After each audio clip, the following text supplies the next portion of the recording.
As I mentioned in December, we had the theme last term, Through Music to the Divine.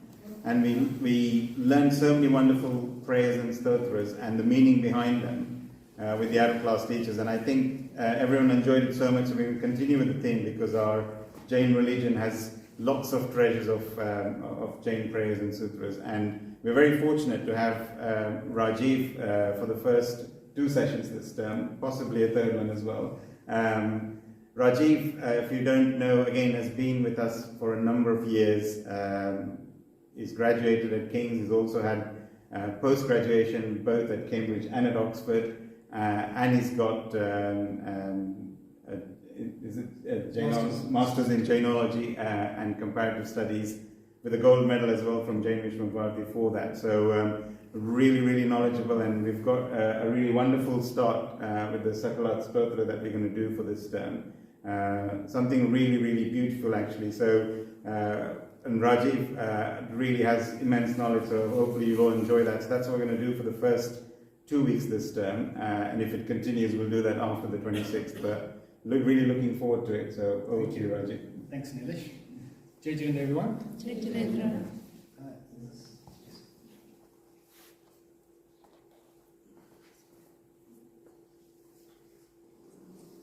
So as Nilesh mentioned, that we're going to be discussing the Sakalarhat Stotra.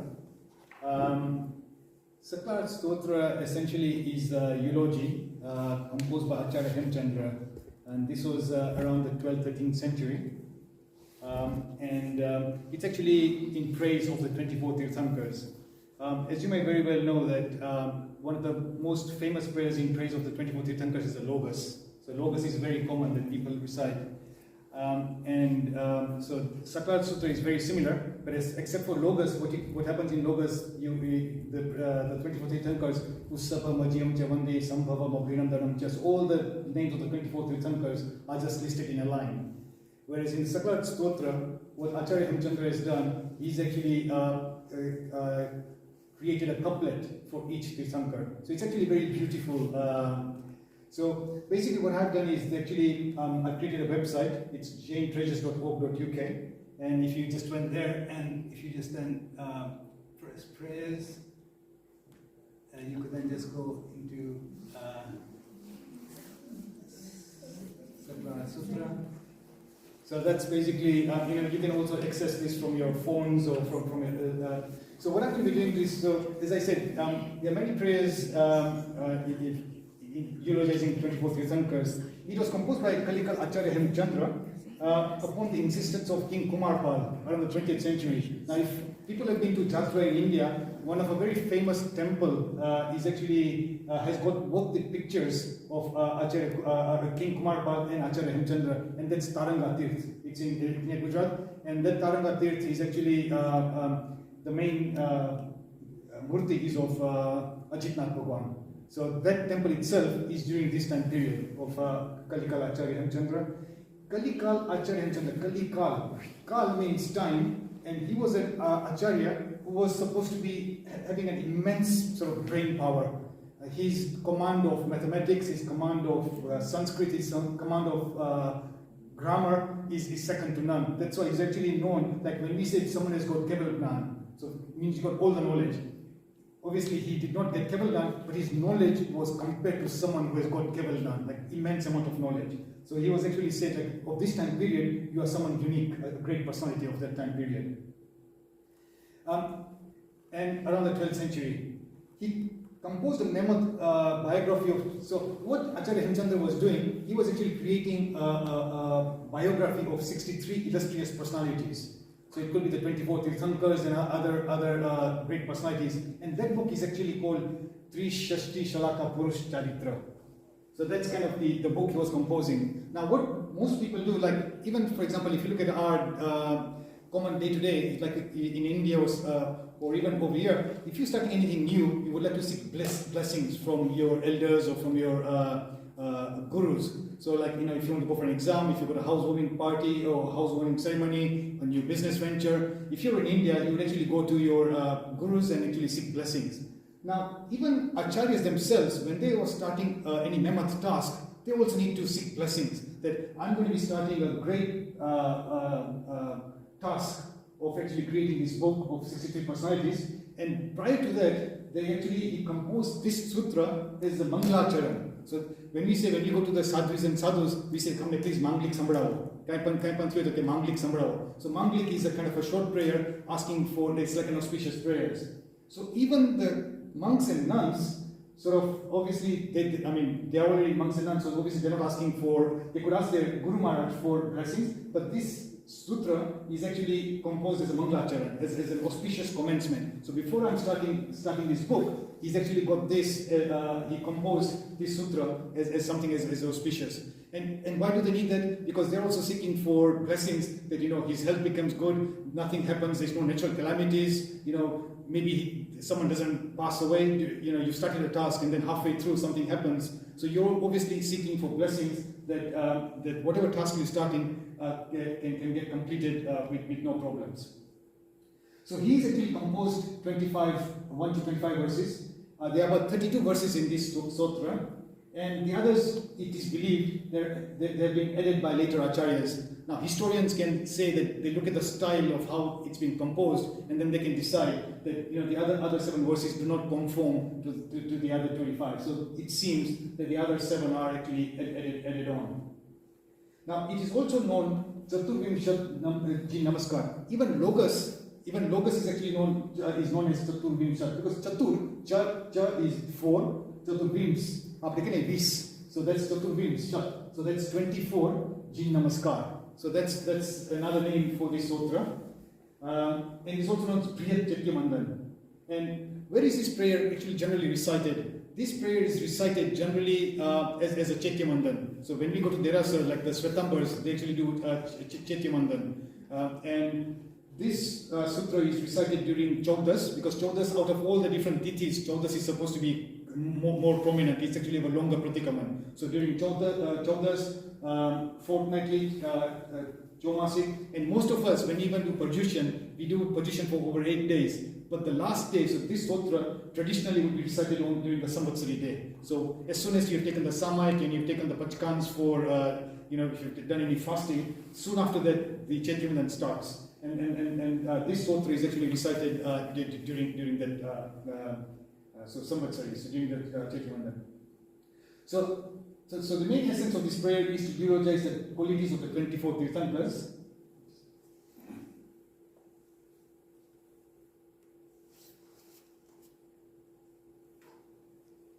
Right. So of the 24 Tirthankars. So in line with the theme for this talks, or this, like the SCVP has done over the past few weeks and even last term, from music to the divine. So I thought it's going to be quite appropriate for me to recite the verses, and some of you might just want to close your eyes and just listen to the verses. Others, you can actually, if you want, you can actually go down and follow either the Sanskrit part, or if you want, you could follow the English translations over here. And you can just follow the 33 verses. Now, if you are going to be following the English, I think it's going to be quite good. Let me just spend a few minutes explaining how the English works. So if you look at the one, so like for example, so my name is Rajeev. So you would write is Rajeev. Now, if someone didn't know anything about Gujarati or Hindi, now how would you know whether that's Rajeev or Rajiv? So that's very, very difficult. Like when you do our Gujarati, then you have this, like this is ma, and if you put a line down, that becomes ma. So that's easy to know that whether this is ma or ma. But in English, it's very difficult to designate whether it's ra or ra.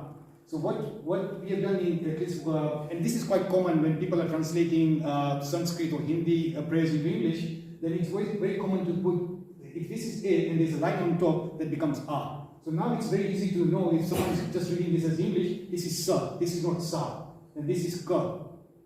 And what's also very important to see, that if you look at our the language, Sanskrit, Gujarati, Hindi, when we say ka, ka, ga, ga, the sound of comes in all the letters. Ka. So it's not just ka, but the sound here comes ka, ga. So that's the reason why this is sa. So just to designate that the sound of is coming out. So it's Sakalarhat. So this is not sa. This is not Sakalarhat. So this becomes Sakalarhat. So this becomes la. So that's one thing to understand. So when you sort of, if you didn't know this language here, and if you just rely on the English, then that's one thing to note. The other thing to note is, for example, when we say Shri, so like for example, this is he. So this is a line going from the left to the right. So that becomes like a short. But if it's going on the right, that becomes a long E. So for example, even my own name, Rajeev, some people would say R-A-J-I-V, and some people would write it as R-A-J-E-E-V. So the fact that my name was written as with on top of the J, it's coming with so it's like this. It's coming to the right, so that becomes long. It's R-A-J-E-E-V. But if someone chooses that it's R-A-J-I-V, it's Rajeev or Rajeev. So the sound is E. So that's what the sound comes here. And then again it works with U. This is a short U. It's like U. But then if you had the one coming on the right, this flip coming on the right, it becomes U. So that's and this is quite important. If you were learning this prayer, then you would like to pronounce it also correctly. So those are kind of the things to see here. So the way this has been translated here is that if it's a long E, then it will be double E, and if it's a short, then it will just be single E. So that's how the translation has occurred here. And one of the last things to note here is if you look at slightly above.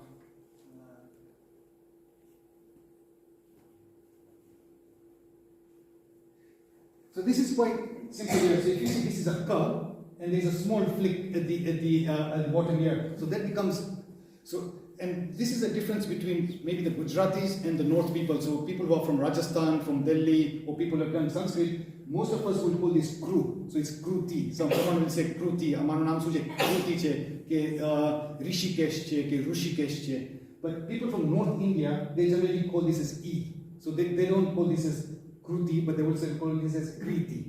So wherever is a split, so and this is purely, I'm not an expert in linguistics, but what I understand is that this is again, so many people will say, either some people will say Rushikesh, and those Ru are the people from Gujarat, and people from the north will call Rishikesh. So Rishikesh, Rushikesh, Kriti or Kruti, so all this. So generally I have, because this is more like a Sanskrit prayer, I have adopted the convention of calling any of these kind of flicks as Kri. But some people, if you've learned it in the past, then some people also call it Kru. So those are kind of the two things over here to understand. So as I said, it's a very beautiful prayer. So if some of you are following it, I'll recite the prayer. But if I do get stuck, please do prompt me because it's quite a long prayer. So if you want, you could actually get your phones out and follow it. Or if you just want to close your eyes, you can. So if you want to follow this one, you can follow this one. If you wanted to follow the English one, you can just go to the website and yeah. Sorry, while you're doing the words in the language, what's the little dot on the English bit where? Yeah, on English. How do you pronounce? Is that a pronunciation thing? Because there's the accent at the top, but then there's the dots. So that Kri, this is going to say it's not Kra, it's Kri. So that's like trying to designate. It's not like a normal Ra. It's like a Kriti. So there's a dot at the end here. So this is actually quite interesting. This is called a visarga in Sanskrit. If you look at.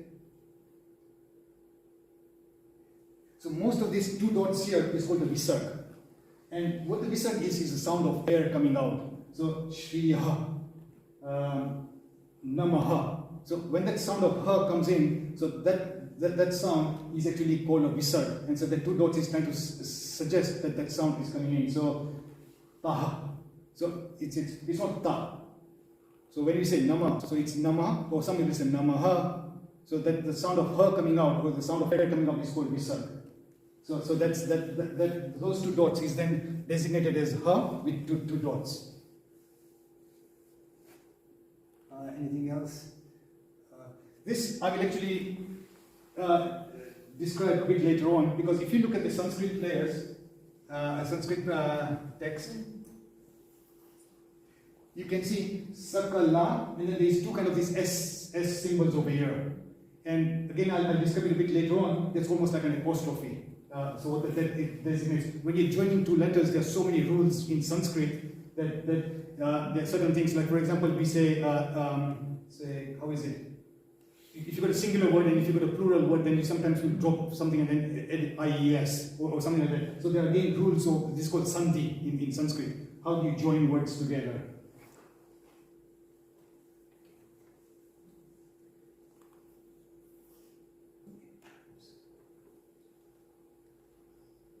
Right. So yeah, if you just right.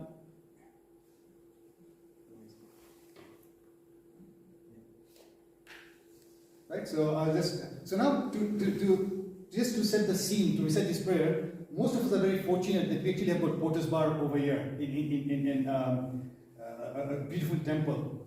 And now just kind of imagine that not only there is a main temple, but we are also very fortunate that within its pristine landscape gardens, there are all these different shrines. And there are the shrines of the 24 Tirthankars.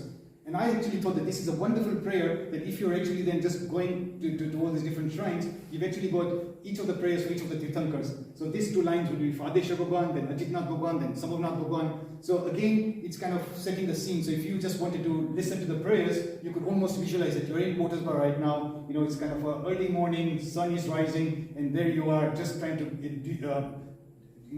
give your devotion to all the 24 Tirthankars. Right? So I'll just recite the prayers. Sakalarhat Adhistanam Sivasriya Bhurgosvastrai Marantyam Pridatmai Namakriti Vikhavai Punatasti Jakajanam Kshetre Kalija Saraswai Narada Samupasmai Adimam Prithvinatham Adimam Nishparigram Adimam Tirthanatham Cha Rishabhaswaminam Stumaha Arhantam Ajitam Vishwakamlakara Bhaskaram Amlan Kevradars Sankrantajgatam Stuve Vishwa Bhavyachanaram Kulya Tulya Jentitha Deshna Samevacha Sri Sambhav Jagatpateya Anekantam Tambodhi Samulasra Chandrama Dadhyad Mandamanandam Bhagwan Abhinandana Jyusatakirishana Gro Tejitam Vinakhavali Bhagwan Sumati Swami Tarotu Bimataniva Padma Prabhupada Bhasa Pushnantva Shriyam Antarangari Matane Kopatupadhivaruna Sri Supar Sujinendra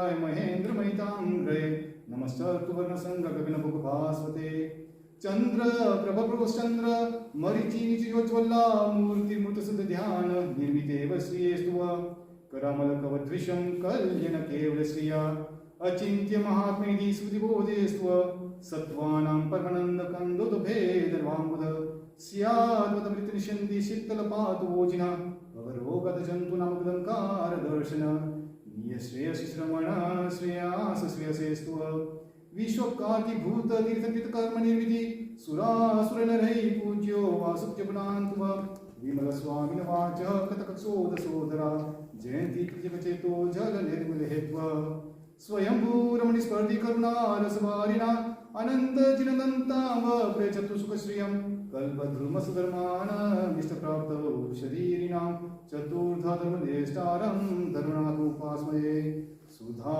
Sudhave Jyotsna Nirmali Kritamukha Diklakshmatama Shanti Shantinath Jino Stuva Sri Kuntunath Bhagwan Sanato Tisha Divi Sura Sura Nirathan Mekanat Stuva Sri Arnathus Bhagwan Saturthara Bhoravi Chaturtha Purushat Shivla Smitanotuva Sudha Suranarathi Samayuranavalidam Karma Drundamullane Hasti Mallam Manivashtuma Jaganamaha Munitra Pratyusha Samayopamam Muni Suratanatha Sadesha Vachanam Tuma Luddhantunamatam Murdani Nirmali Karakaranam Variplaivaname Pandupadan Khanchva Yadvansa Samudrenduha Karmakakshautashana Harishane Bhagwan Bhuyato Rishnashna Kamthe Dharmendrecha Svochitam Karma Kurvati Prabhustulyo Manavrati Parshunata Srestuva Srimate Hiranathaya Sanathaya Buddhasriya Mahananda Saroraj Maralerte Namam Krita Paradhe Bijane Kripa Mantartarayo Ishadavaspar Dhirubhadram Shri Vijanetrayo Jayati Vijitanya Teja Surasuradhi Sasirtha Sriman Vimalastra Savihita Stripurachana Manir Bhagwan Veera Sarva Sura Surendra Mahito Veeram Buddha Sansrita Veerena Vihata Swakarnicho Veerayane प्रवृत्तमतुलं वीरस्य घोरं तपो वीरे श्रीधृतिकीर्तिकान्तिं च श्रीवीरभद्रं दिश अवनिदलगतानां कृत्रिमाणां वरभवनगतानां देववैमानिकानां यमनुजपितानां देवराजचितानां जिनवरभवनानां भावतोऽहं नमामि सर्वेषां विदसामाद्य मादिमं परमेशिनां देवादिदेवं सर्वज्ञं श्रीरं प्रणतमये देवो नेकपवाजितोचितमा पापप्रदीपानलो देवसितुविदुषालिदलङ्करारोपमः देवोस्तादसदोषसिन्धुर्घटा निर्भेदपञ्चाननो भव्यानं विदधातु वाञ्छितफलं श्रीवितरागोजिनः ख्यातोस्तापदपर्वतो गजपदसमेतशिलाविद श्रीमान् रेवतकप्रसिद्धमहिमा शत्रुञ्जयो मण्डप वैभारकनकाचलोर्बुधगिरि श्रीचित्रकूटादय स्तत्र शिवशुभादयो जिनवरा कुर्वन्तु वो मङ्गलम् कुर्वन्तु वो मङ्गलम्.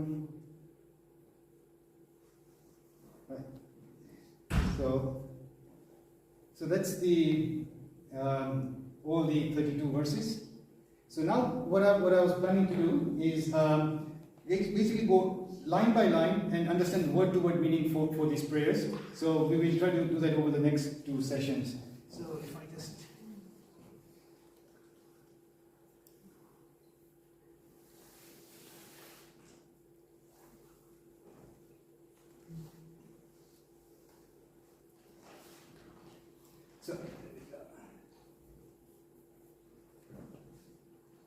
So the first line says Sakalarhat Pratistan.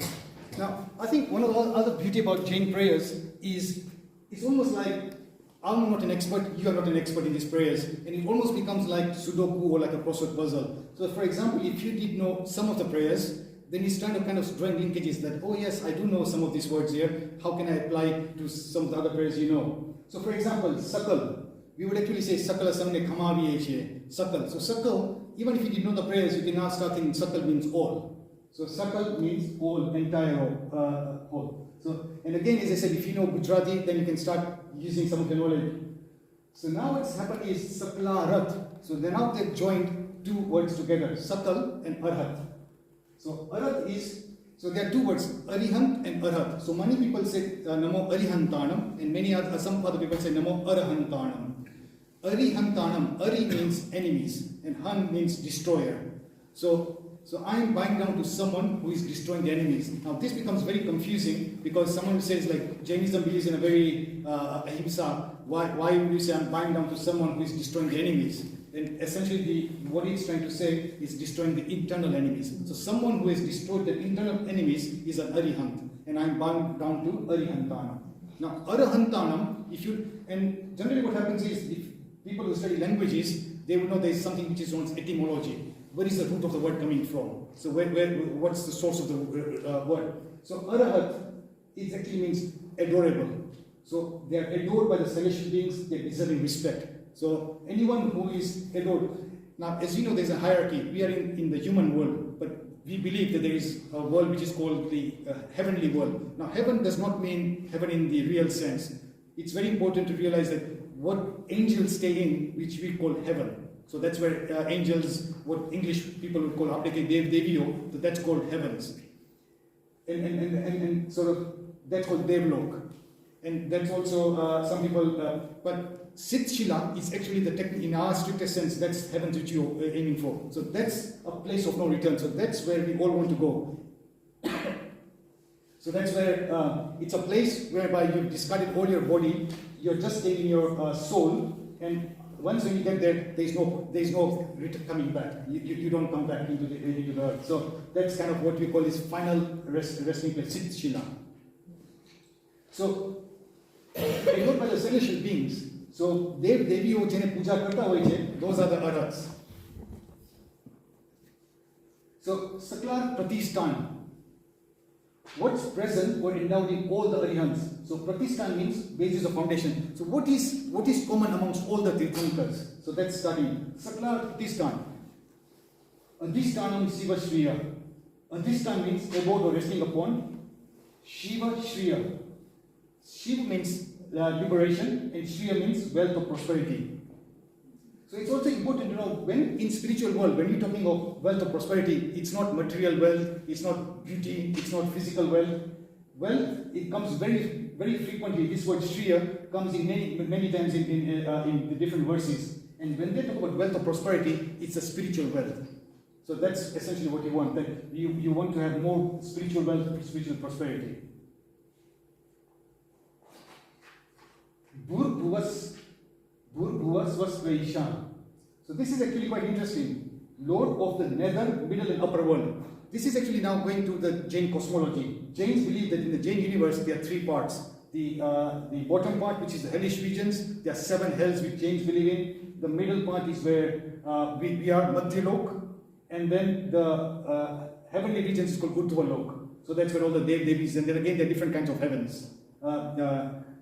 So what it says, Burlok, Bur means earth or south of the equator. In this context, it refers to the lower nether world, Burlok. So it's kind of the hellish regions. Bhuvarlok means is the region between the sun and the earth. In this context, it refers to the middle world. And then Swarlok means celestial world, heavenly regions. Trai means throne. So Trinity. And Ishan means Lord. So you are the Lord of the 3 worlds. So it's almost saying that in this word here, our Aryan Bhagwan said they are the lords of the 3 worlds. Many times we comes in our prayers, Tri Lokna Nath, Tri Jagat Parameshwar. So out of the 3 worlds, you are the ultimate Lord, Master of all these 3 worlds.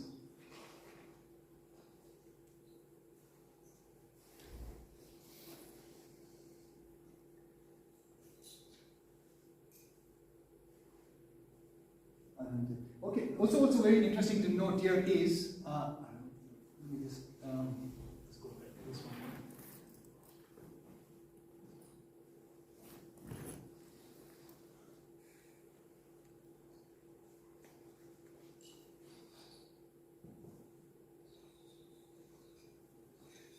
So when I first started looking at the prayers, and if you do not know anything about it, you almost like think, oh yes, so this is Sakalarhat, Pratistan, Madhistanam. So then you actually go into a dictionary or Sanskrit dictionary and say, oh, what does Madhistanam mean? And then I soon realized that what sometimes happens is that this ma actually is the ending of this word here, and this is Adhishtanam.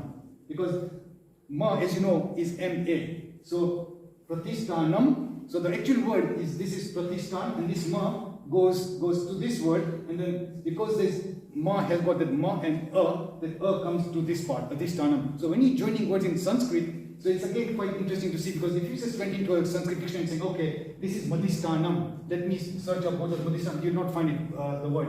Then you soon realize that ma has to go here, and Adhishtanam is coming. So whilst you're pronouncing or reciting, it does say Madhistanam. You are saying it's Madhistanam. But actual meaning would be Adhishtanam. So this is Adhishtanam. So as you can say, Adhishtanam Shiva Shriya. So Adhishtan means abode, resting upon. And Adhishtan Shiva Shriya, so liberation and wealth prophecy. So all what he's trying to say, the Arihant Bhagwans, what is one of the general qualities, no matter whether it's Adesha Bhagwan, Achitnath Bhagwan, Sambhavnath Bhagwan, no matter which Tirthankar, what they have in common is that they have got the wealth of liberation. They have liberated themselves, and they're now in Siddhashila. And also what's very interesting is, as we going through all the 24 Tirthankars, all the 24 verses, there are certain parameters will be specific to a Tirthankar. Oh, Tirthankar, your father was this. But if you look at it, all the Tirthankars, if you say, oh, this Tirthankar is very kind. So it's not only saying, oh, Sankinath Bhagwan is very kind. That kindness is applicable to all the Tirthankars.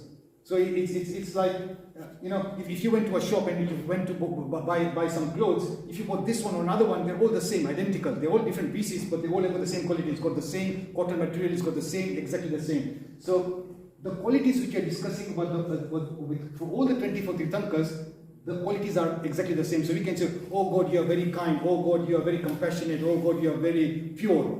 But although that the word is describing that particular Tirthankar, but it's applicable to all the Tirthankars. So again, this is applicable to everyone.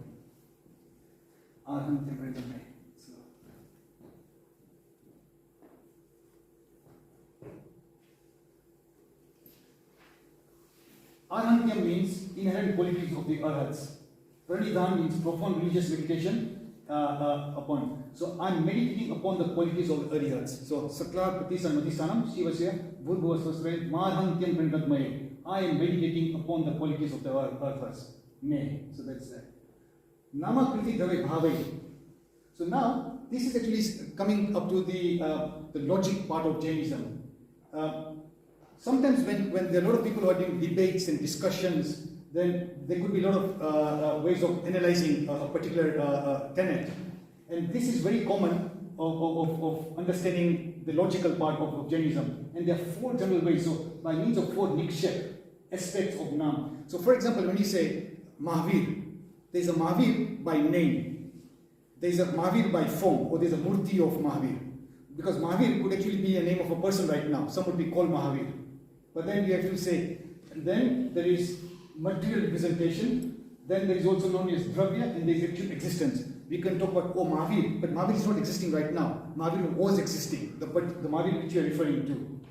And this is also very common. Let me give an example. So for example, if someone has done, say, MBA, Master's Business Management, then they'll say, okay, you got a company and you want to go and invest into a different region. One of the common things which they do is, let's look pest analysis. So what does pest mean? Like, let's look at the political environment, let's look at the economic environment, let's look at the social environment, let's look at the technological environment. So as you can see, it's a framework. If this company wants to go and invest in another country, then they will be saying, okay, let's look at what is the political climate there. Is it conducive for us to go there? It's not conducive for us. So it's now giving you a framework to discuss. It's called a pest analysis. Same thing, this is giving you a framework. It's now giving you, okay, and this framework has got four things: Nam, Akriti, Dravya, and Bhav. So there's a Nam, there's a name of Mahavir. Akriti means form, picture, or murti. So if you looked at a picture of Mahavir, there's nothing written there about Mahavir. It's just a symbol of a lion and his murti. You will still know that yes, this is Mahavir, although the name of Mahavir is not written there. Dravya means past or the future, and Bhav means present. So whether Mahavir is present here or right now or not. So you could then be analyzing. So for example, we can say Krishna Maharaj. The Hindus believe in Krishna. So, but we believe that Krishna is going to become a Tirthankar in the future. So when you go to a temple right now of Krishna, so if I went to a Hindu temple and I saw a Murti of Krishna, if I'm bowing down to Krishna, I'm bowing down to him with the view that he's going to become a future Tirthankar in the future. So he is not a Tirthankar right now. He's probably in some other part of the universe. He could be in heaven, he could be in hell, could be wherever it is, could be another part. But knowing the fact that Krishna Maharaj is going to become a future Tirthankar, then by Dravya, I'm giving my obeisance to him. But he's not. So you can see how that becomes, like someone says, why are you giving respect to Krishna? So yeah, we Jains believe he's going to become a Tirthankar. Or someone could be a Tirthankar right now. So when you say, I'm bowing down to Simandar Swami, so Simandar Swami is actually a Tirthankar right now in a different part of the universe. So that means Bhav Chetana, Simandar Kochu. So these are kind of the four aspects of how you can look at a particular philosophical aspect.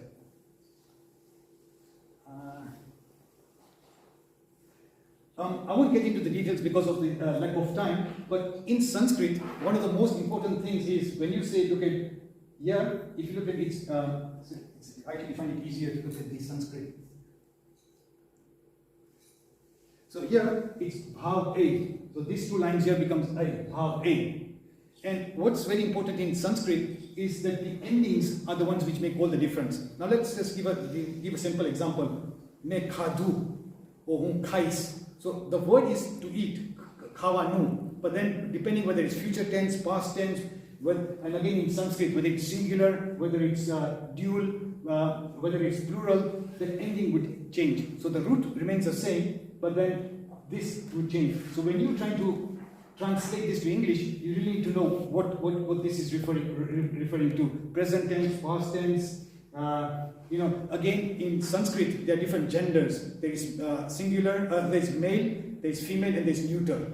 So again, a chokri, jase, chokri. So again, as we know in Gujarati we have got male and female, ka chokro, ke chokri. So that again changes whether it's male or female. But in Sanskrit there's again male, female, and neuter. So the endings are the ones which makes all the difference.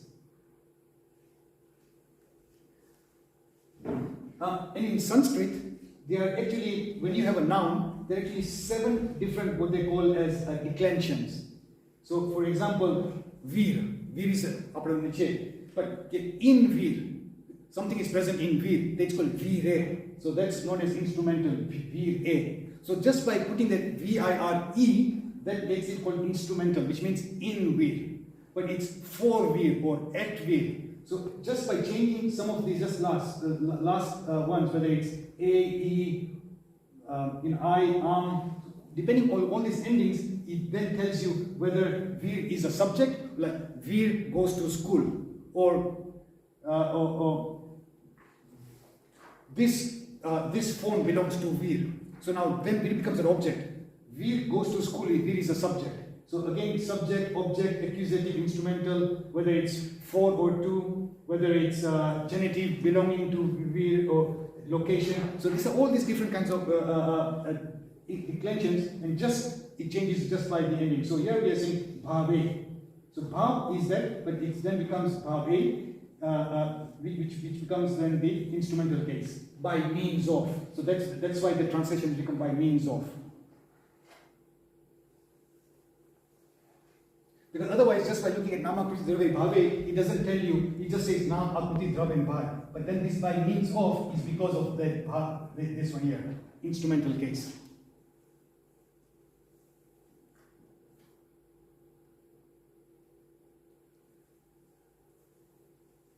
Punata Sri Jagat Janam. Punat means purify or cleanse. Tri Jagat. Again, it's a 2 words. Tri means 3 and Jagat means world. So Arihant Bhagwan's Punata Sri Jagat Janam. Now, also it's very interesting to see that Punata Sri Jagat Janam. So sometimes people think that Sri, that's like Sri is like a woman. And this comes quite frequently, even if you look at Bhaktamar, Tubhyam Namas Tribhuvanatri Harainata Stri. So many people have actually even asked me that does this Stri mean that it's like referring to a lady? Purushne Stri.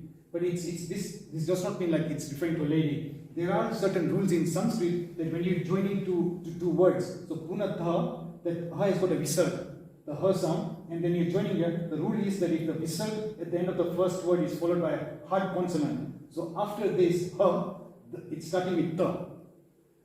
Then the visarg is replaced by the sibilant of the same phonetic family. So there's a family called these letters, Ta, Tha and Sa are grouped together. So then you have to say, okay, there is a visarg here, there is a Ta here, I need to join these 2 words together, so I need to drop this visarg, and therefore I have to put the Sa sound there.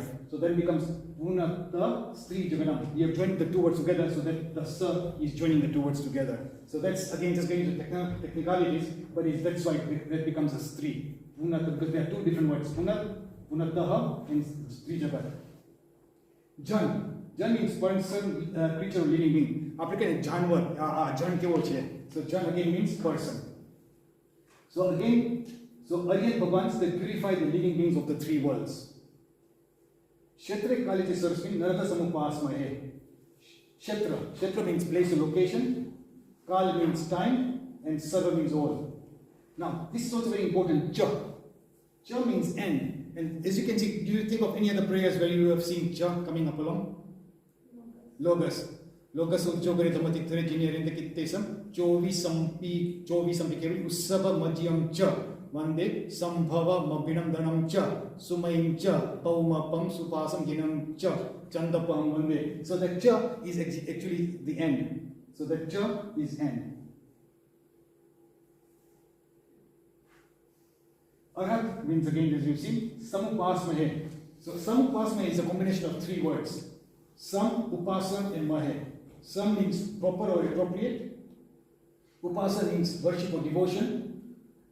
Or literally it means to sit near. Now this is quite interesting. Upwas keroche, upwas. So generally upwas, people understand it as like I've fasted all day and had no food. But the real technical sense of upwas means to being closer to your soul. That's what actually the word upwas means. So it's again coming from the same word upasan. Upasan. So the word upwas is coming from this word. So essentially what it means is I have not eaten all day, my stomach is light, and therefore I am now better able to concentrate and reflect upon my soul. So hopefully with a light stomach, if you've not eaten anything today, you should be able to have much better concentration and spend your time doing spiritual activities. So that's the real essence of upvas or upasa. So samupas mahe. So what this line means is, and again what's important to see here is Kshetre Kale Cha. Kshetre Kale Cha. So again, if you look at the declinations, this is now saying Kale. So worship variates in all spheres, locations, it's locative. So that's what the ending becomes Kale.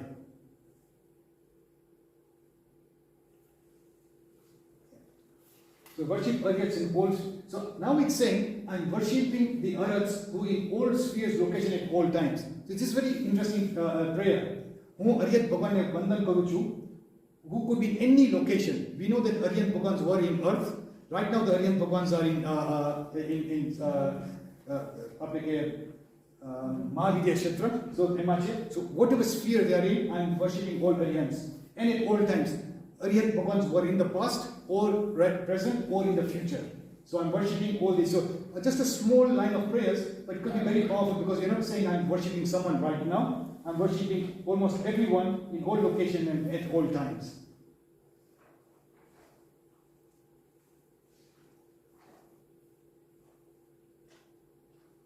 So the first two lines, Sakalarhat Pratishthan, the two lines were like the introductory verses. Now comes each of the 24 Tirthankars, there will be two lines dedicated to each Tirthankars. So as we know that we have got our 24 Tirthankars starting from Lord Rishabdev, going all the way down to Mahavir Swami Bhagavan. So as we will see, now we will be coming through each of the 24 Tirthankars.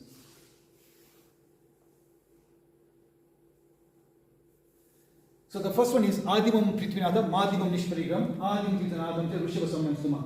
Adimam means first, original or foremost. So we know that Adisha Bhagavan has got two names, Rishabdev Bhagavan or Adinath Bhagavan. So Rishabdev is one name, Adinath means Adinath. Adi means first and Nath means Lord, Master or Leader. So he was our first Tirthankar, that's why it's called Adinath. So Adinath, Prithvinatham, as you can say Prithvi. So that's why it's double E. Prithvi, and this is Pri. So it's, some people would call it Prithvinatha. So it's Adimam Prithvinatha, the first emperor ruler of the earth. Now, very briefly, we Jains believe in a time cycle. So there are six descending and six ascending. The first time cycle, the second time cycle is a period of absolute bliss and happiness. And it is believed it's called the Yugalic period. And Jains believe that during that time period, people are born in the first and the second time cycle, twins are born together. A boy and a girl will be born together, they'll get married together, and they'll die together. So, and rather than thinking that how this seems a bit bizarre, like how could brothers and sisters get married together, you have to think it's a different time period. It's a totally different. So like right now, so people have got different customs. So that's a time that how the system was. A pair of twins would get born together, they would get married and live together, and then they would die exactly together. It was a period of absolute happiness. There was no unhappiness, and their desires and their needs were met by Kalpa Vraksh. So what Kalpa Vraksh means, wish-fulfilling trees. You decide, I want something, you go under a tree, and I think there were 10 different types of trees available at that time. So you just go to the tree and you say, I want this, and so during the first and the second time period, there is no religion. Because if you are in total happiness, you will just not think of religion. You are just in total happiness. So it's called as bhog bhumi. It's almost like a bhog. You're just enjoying the pleasures of that time. Religion starts during the end of the third time cycle. So that's a time when this system of twins is actually then sort of not coming, it's going away. The Kalpa Vraksh are going away. And therefore, so Adisha Bhagwan was believed to be the first emperor. So according to the Jains, we believe he's the first emperor. He's from all sense understanding, he's the first of everything. He's the first who started the first system of marriage. He's also known to have taught people Asimasi Krishi. So agriculture, he's the one who taught people. Because otherwise, before that, all the needs were being met by the Kalpa Vraksh.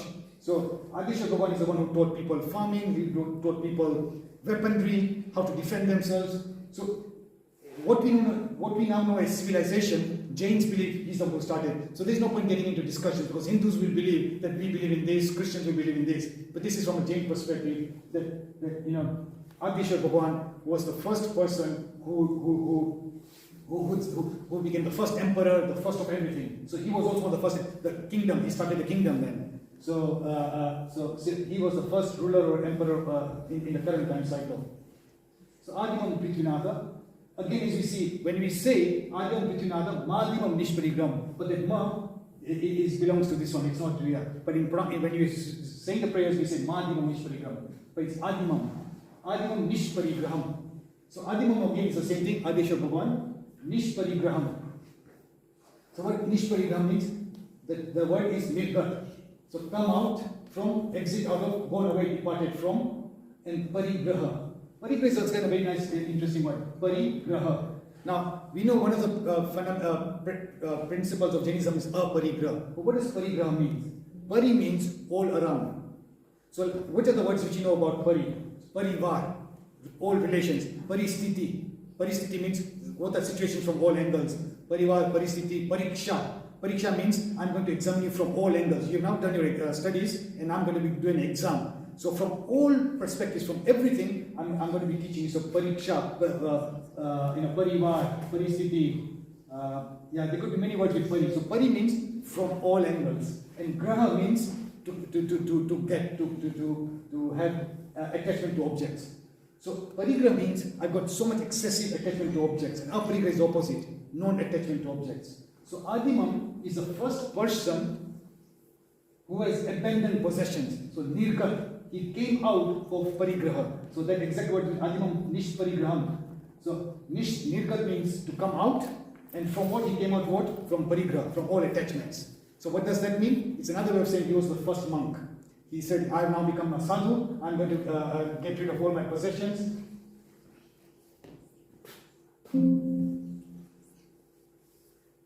So he's then the first monk. So you can see it's a very nice line just to say that Adishwar Bhagwan was the first ascetic or the first monk. Adimam Tirthanatham Cha. So Adimam, Tirtha means a fort maker. Tirthankar. So they are the ones who established the fort maker. So what essentially does a fort maker mean? That we are all in a sansar. We are all staying in this world and we want to cross. And this sansar is compared to like an ocean. That we are in this world right now and we want to cross over and go into Sitchila, to Moksha. So they are the ones who help us, like they are like the bridge, the fort maker. So that's called Tirthankar. Nath means Lord Master and Cha.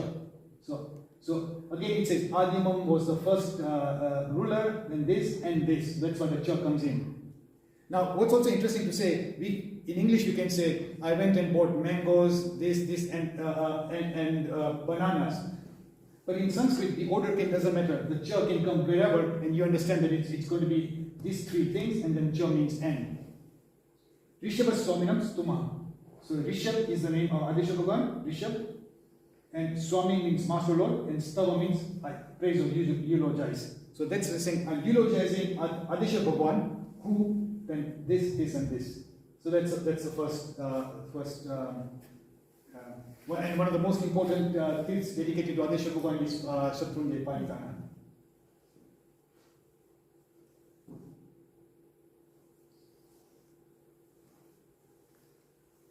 So the second one is Arhantam Jitam Vishwakamlakara Bhasam Umlanakara Santanakram Stowe. So Arhantam means worthy of deserving. So we've seen Arhant. So many of these places it's not Arihant, but it's Arhant, the adorable one, the worthy one. Ajitnath Bhagwan. So the second Tirthankar. Vishwa Kamlakara Bhaskram. So Vishwa means living beings of the entire world. Kamlakar, abound with lotus plants, multitude of lotus flowers, and Bhaskar means sun. Now this can be quite cryptic. So we are saying that there is lot of lotus plants and there is the sun. So what is the link between this? So then the link is, just as a lotus is bloom when the sun rises, similarly living beings of the entire world get enlightened with the glory of the Tirthankar. So living beings are compared to a collection of lotuses. So this is kind of living beings are the lotuses, and Tirthankar is compared to the sun. So this is kind of a very interesting, that this is like a poetic poem. And just by giving this, it's like literally you have to now use your imagination what it is. So, just as lotus is so this is like Vishwa Kamalakar Bhaskaram. Amla Nakira Rasa Sankrata Jagadam Stuve. So, Amlan, clear, Amlan means clean, clear, Keval means Keval Gnan, infinite knowledge of the past, present, and future. So, that's omniscience. Adarsh means mirror, Sankrant means reflected, Jagat means entire universe, and Stava. So, this line is saying, and eulogizing Lord Ajitnath, whose pure omniscience is like a mirror in which the entire universe is reflected. So this is actually describing what does it mean like Keval Gnan? What does Keval Gnan mean? That if I've got Keval Gnan, or if anyone has got Keval Gnan, you've got infinite knowledge.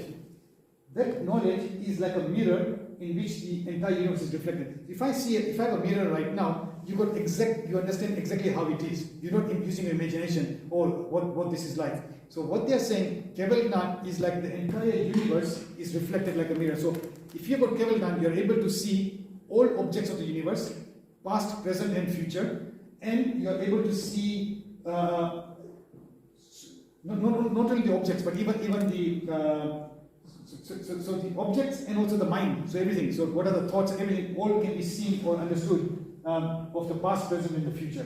So it's that's what kind of infinite knowledge is. And again, as you can see, when this is saying Lord Ajitnath, whose pure omniscience is like a mirror in which the entire universe is reflected, this is not just only applicable to Ajitnath Bhagwan. It's by, as we said earlier, it's then applicable to all the Tirthankars. Adesha Bhagwan, Sambhavnath Bhagwan, all the Tirthankars. So although we are saying that this is coming in this one for Ajitnath Bhagwan, but the essence is actually applicable to all the Tirthankars.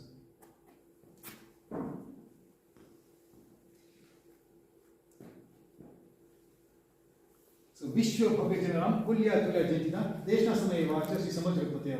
Vishwa means living means of the entire world. Bhavya means pious souls capable of attaining liberation. Jana means people. Aram means garden. Kulya means irrigation channel. Tulya, like or resembling, analogous or like. Jayanti is again victory. Let's just look at some Deshna, other words. Deshna Samaya. Yeah, Deshna is religious discourse. If anyone is giving a discourse, it's called Deshna. So even if a Guru Maharaj or if Taima is giving a discourse, we say that's Deshna. Vachas, again you can see, Vachas is speech, words, advice or command. Shri. This is again very interesting. Shri means prosperity, fortune, auspicious, glory, and it's also honorific prefix name to a name. If you look at the olden days, when you're writing letters to your grandparents, you used to call it a Shri, whatever is your grandfather's name. And if it is a grandmother, you would call Srimati. So it was kind of amazing to see that you're actually designating whatever your grandparents' name was with like almost like prosperity, fortune, or auspicious. So it's like, it's an honorific prefix given to a name, but again it also means prosperity or fortune.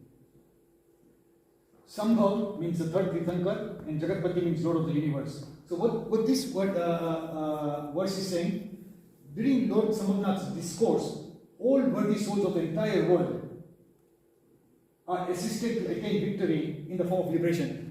What is the purpose of Bhagwan giving the discourse? If you look at all these monks and nuns who are spending endless amount of time giving their talks, right now whether it's in YouTube channels or if you go to India, what is the real essence? They really want to help you to get liberation. So when you say if you're in the business, then what's the aim of the business? To get money. But when there are these monks and nuns or spiritual people, their whole purpose is they want you to say, can you improve yourself, and then can you get rid of your purpose, and can you get liberation? That's the main purpose.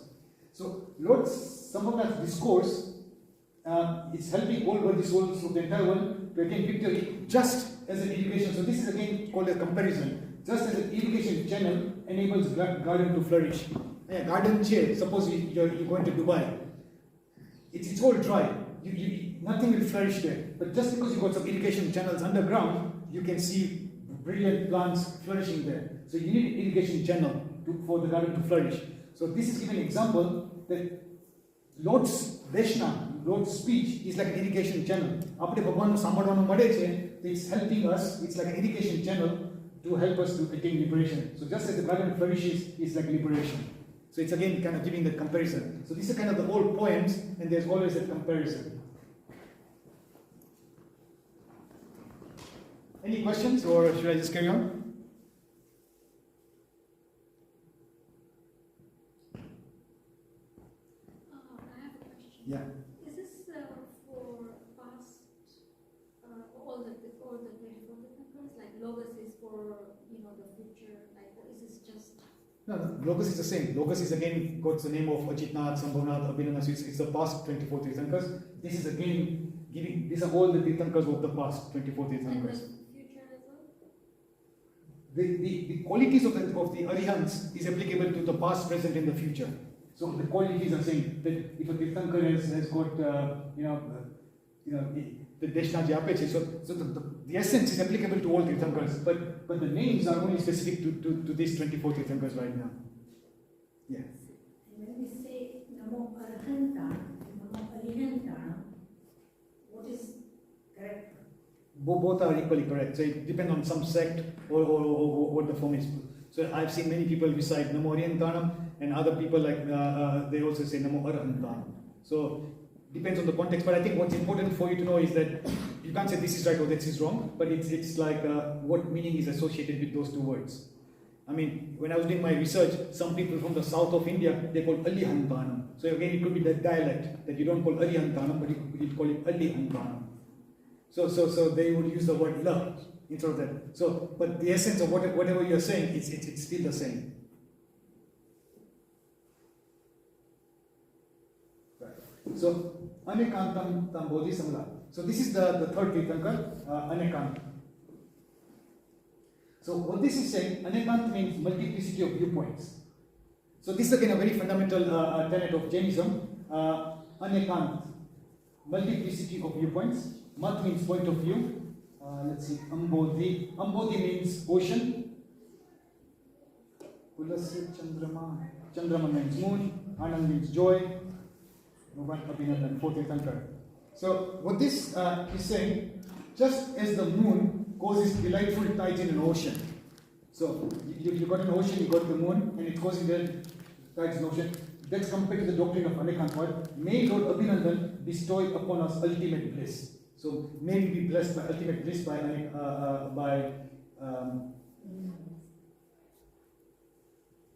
Abhinandan Swami. And it says, so then again they're saying, just as the moon causes delightful tides in the ocean, so may we also be blessed. So again they're giving that kind of comparison here.